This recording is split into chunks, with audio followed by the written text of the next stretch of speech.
encore une étudiante africaine perd la vie en Occident de la pire des manières. Elle est ivoirienne. Elle quitte son pays, part en France pour continuer ses études et réaliser ses rêves. Résultat, on lui ôte la vie juste quelques années après son arrivée, avant qu'elle n'atteigne ses 30 ans. Imaginez la tristesse, la douleur, l'affliction, les larmes dans lesquelles baignent ses parents, son papa, sa maman. Vous envoyez votre enfant en Europe afin qu'elle continue ses études, afin qu'elle puisse réaliser ses rêves, afin qu'elle puisse être la fierté de la famille demain, afin qu'elle puisse peut-être participer au développement du pays demain.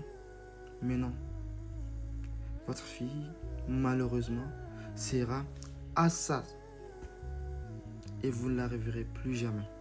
Chers frères et sœurs, choisissez bien vos amis, vos copains, vos copines, vos compagnons, je ne sais pas, tous ceux qui vous entourent. Choisissez bien votre entourage car le monde d'aujourd'hui est très farouche.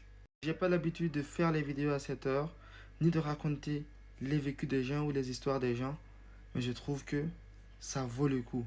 Et je pense que je vais même l'intégrer dans ma ligne. Justement, vous racontez souvent le vécu des étudiants ou même ceux qui sont allés travailler à l'étranger pour que ceux qui sont au pays puissent comprendre les réalités du terrain et que ceux aussi qui sont à l'étranger puissent partager leur expérience. Les amis, là je vous parle de l'histoire de Bamba Banana, une jeune Ivoirienne qui a quitté son pays d'origine, la Côte d'Ivoire, pour continuer ses études en France, mais son histoire s'arrête cette semaine même. Elle arrive en France en 2020, plus précisément dans la ville de Besançon, où elle fait des études en sociologie.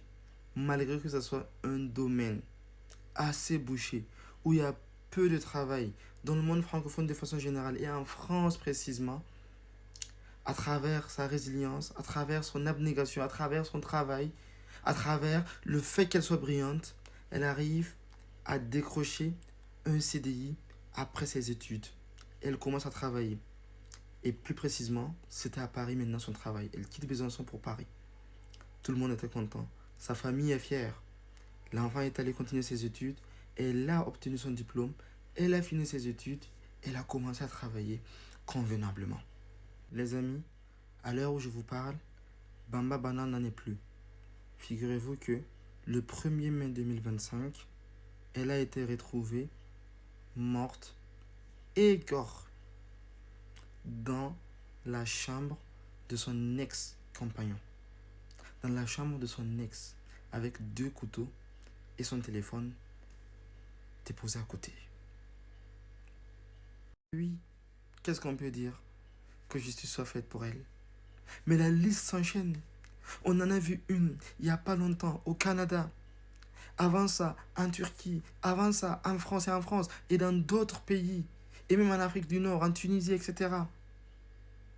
Les amis, sachez que nous quittons nos pays pour des objectifs précis. Concentrons-nous sur ces objectifs-là et restons loin de toute personne susceptible d'être nuisible à ces objectifs. Même pas vous faire du mal physiquement. Concentrons-nous sur nos objectifs. Les amis, on ne peut pas savoir c'est qui la mauvaise personne, on ne peut pas savoir c'est qui la bonne personne, mais on peut au moins essayer. Je ne sais plus quoi dire.